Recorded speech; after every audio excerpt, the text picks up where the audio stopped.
రాష్ట్రాన్ని సాధించిన తెలంగాణని దేశంలోనే నంబర్ 1గా తీర్చిదిద్దినటువంటి ఘనత గులాబీ జెండాకి, కేసీఆర్ గారి పార్టీకి, కేసీఆర్ గారి నాయకత్వానికి ఉన్నది.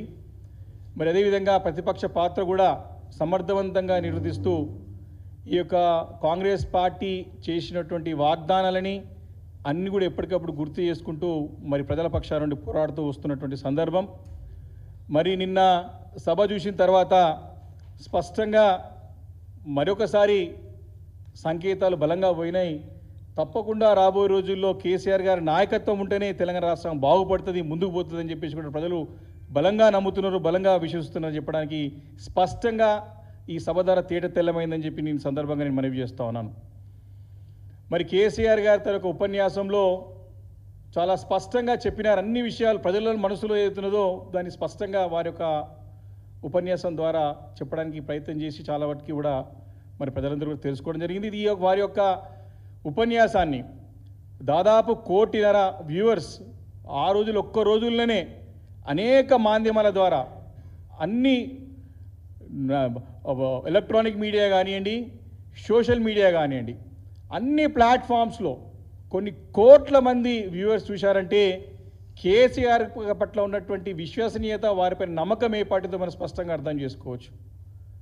మరి వారి యొక్క మాటకి ఎంత విలువ ఉంటుందో మనం అర్థం చేసుకోవచ్చు. కాబట్టి అంత క్రేజ్ ఉన్న నాయకుడు, విశ్వసనీయత నాయకుడు, ఒక ఇమేజ్ ఉన్న నాయకుడు, ఈ తెలుగు ప్రజల్లో, తెలుగు రాష్ట్రాలలో ఒక చక్కటి స్టేటస్ ఉన్న ఇమేజ్ ఉన్న నాయకుడు కేసీఆర్ గారు అని చెప్పి చెప్పక తప్పదు. వారికి ధీటుగా తెలంగాణ రాష్ట్రంలో నాయకుడు లేడు అని చెప్పడానికి కూడా ఇలాంటి ఆలోచన, ఎలాంటి అనుమానం లేదు. మరి నిన్న ముఖ్యమంత్రి గారు కానివ్వండి, వారి మంత్రులు కానివ్వండి, వారి కాంగ్రెస్ పార్టీ నాయకులు కానివ్వండి, సరే బాధ్యత గల ప్రతిపక్ష పార్టీగా మా 25 సంవత్సరాల రథోత్సవ సభని మేము విజయవంతంగా నిర్వర్తించుకొని తప్పకుండా ప్రజల పక్షాన గొంతు ఇప్పాల్సి వస్తుంది. అడిగిన సమస్యలకి, అడిగిన ప్రశ్నలకి సమాధానం లభిస్తుందేమో అని చెప్పేసి నేను వేచి చూశాం. పార్టీ కానీ ప్రజలందరూ వేచి చూశారు. కానీ ఈ పార్టీ నాయకులందరూ కూడా ఏ రకంగా మాట్లాడుతున్నారంటే మేరీ పర్వతం ముందు మరి పిచ్చి కుక్కలు మరిగినట్టున్నది వారి పరిస్థితి చూసినట్టయితే. మనం చెప్తూ ఉంటాం, మరి మేరీ పర్వతం ముందు వచ్చి మేము మీ పర్వతం పెద్దోళ్ళమని చెప్పేసి వాళ్ళు ఊహించుకొని మాట్లాడే రకంగా నిన్న కాంగ్రెస్ పార్టీ నాయకులకు మాటలు ఉన్నాయి. అంటే మనం అంటూ ఉంటాం ఊరిలో సింపుల్గా అర్థం చేసుకోవాలంటే, ఏనుగు పోతూ ఉంటే మరి దారిన పోయేటువంటి ఈ శునకాలు కానీ కుక్కలు కానీ పిచ్చి కుక్క పిచ్చిగా మురుగుతూ ఉంటాయి. ఈ యొక్క స్పష్టంగా నిన్న ఈరోజు కాంగ్రెస్ పార్టీ యొక్క వారి యొక్క నాయకులు మాట్లాడిన మాటలన్నీ కూడా సేమ్ పిచ్చి కూతల్లాగానే ఉన్నాయి. కాబట్టి మేరీ పర్వతం విలువ ఎప్పుడు తగ్గదు. ఏనుగే ఉంటాయి, శునకాలు ఉంటాయి తప్ప ఏనుగుని పైన మురిగినది మాత్రాన శునకాలు ఏనుగులు కావని చెప్పేసి సందర్భంగా మనవి చేస్తూ ఉన్నాను. చాలా స్పష్టంగా వారు ప్రజల పక్షాన ఉండి ప్రజల అనుకుంటున్న విషయాన్ని చాలా క్లారిటీగా వివరించడం జరిగింది. దానికి ఎక్కడ కూడా ఎవరు కూడా సమాధానం చెప్పలేక ఈ రకంగా పిచ్చి కూతలు కూస్తున్నారని చెప్పి సందర్భంగా మనవి చేస్తున్నాను. ముఖ్యంగా ముఖ్యమంత్రి గారి యొక్క వారు కూడా డైరెక్ట్ ఎక్కడ మాట్లాడలేదు, ఎక్కడో చిట్చాట్లో మాట్లాడని చెప్తా ఉన్నారు. స్పష్టత లేదు, వారి సందేశంలో స్పష్టత లేదు అని చెప్పేసి వారు మాట్లాడడం, వారి యొక్క సూచనలు వారి యొక్క మీడియా ద్వారా వారు ఇచ్చినటువంటి స్టేట్మెంట్ ద్వారా బయటకు వచ్చింది, వారి అఫీషియల్ హ్యాండిల్లో కానివ్వండి, మిగతా మాధ్యమాల ద్వారా. నేను అడుగుతా ఉన్నా, ముఖ్యమంత్రి గారు రేవంత్ రెడ్డి గారు మరి కేంద్రంలో పెట్టినటువంటి గతంలో ఈ నక్సల్స్ విషయంలో వారితో జరగాల్సిన చర్చలు కానివ్వండి, వారి సమస్య పరిష్కరించడానికి జరగాల్సినటువంటి ఒక రెజల్యూషన్ దానికి సంబంధించినటువంటి మాట గురించి పోయి వచ్చి దాదాపు చాలా రోజులు గడుస్తోంది వారు వచ్చి.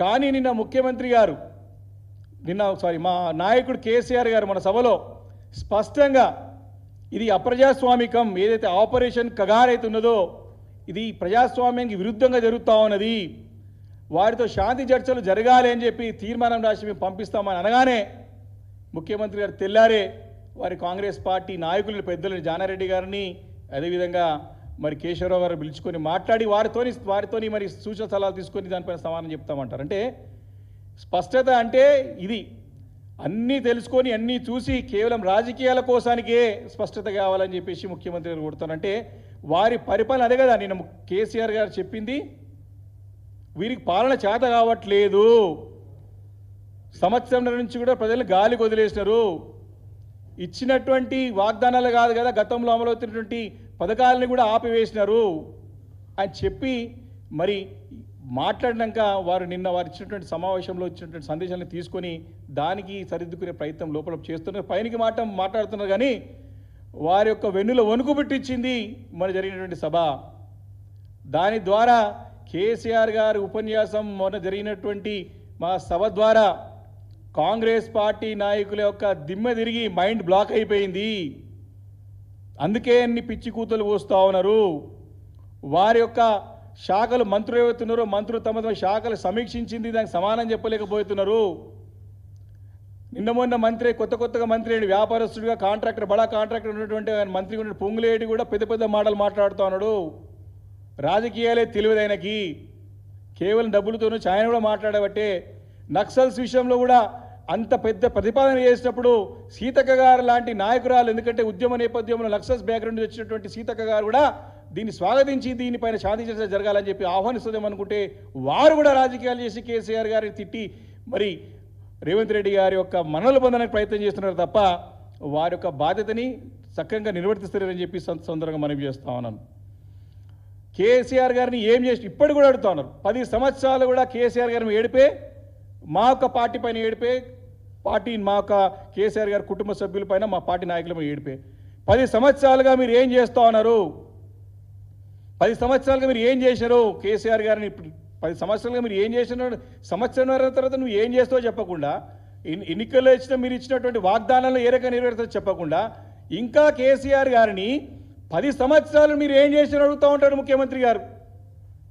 ఇప్పుడు ముఖ్యమంత్రి గారు ఈ టైంలో ఎక్కడైతే పోలీస్ కమాండ్ కంట్రోల్లో అందాల పోటీల గురించి ఏదైతే సమీక్ష పెట్టినాడో అది కట్టింది కేసీఆర్ గారు. ఏదైతే రోజువై ప్రగతి భవన్లో అధికారి కార్యక్రమాలు జరుపుకుంటున్నారో ఆ సెక్రటరియట్ కట్టింది కేసీఆర్ గారు. ఎక్కడైతే నీ ప్రాజెక్ట్ ఫోర్త్ సిటీ అని కలలు కంటా ఉన్నావో ఆ స్థలాన్ని సేకరించింది కేసీఆర్ గారు. చేసిందంతా మేము చేసింది ముందు తీసుకుంటూ పోయి మేము కట్టిన ఆఫీసులో కూర్చొని మేము కట్టిన ఆఫీసులో సమీక్ష చేసుకుంటూ మేము కట్టిన సేకరించిన స్థలాల్లో మీరు ఫోర్త్ సిటీ అని కలలు కంటా ఉన్నారు. మేము చేసిన పనిని మీరు చూపెట్టుకుంటూ ఇంకా మీరు ఏం చేశారని చెప్పడానికి కూడా ముఖ్యమంత్రి గారికి ఇంత జ్ఞానం లేదా అని చెప్పి ప్రశ్నిస్తూ ఉన్నాను. మినిమం బేసిక్ కామన్ సెన్స్ లేదా అని. కాబట్టి ఈరోజు చాలా క్లారిటీగా చాలా స్పష్టంగా ముఖ్యమంత్రి గారు ఈరోజు అక్కడ కూర్చొని అందాల పోటీలపైన సమీక్షిస్తూ ఉన్నారు. కానీ వారు చేయాల్సింది అందాల పోటీల మీద సమీక్ష ఏమిటంటే కడుపెండి రైతులు రోడ్ల పడి ఆత్మహత్యలు చేసుకుంటా ఉంటే, అక్కడ విద్యార్థులు ఇబ్బంది పడుతూ ఉంటే, గురుకుల పాఠశాలలో నిరుద్యోగులు ఉద్యోగాల గురించి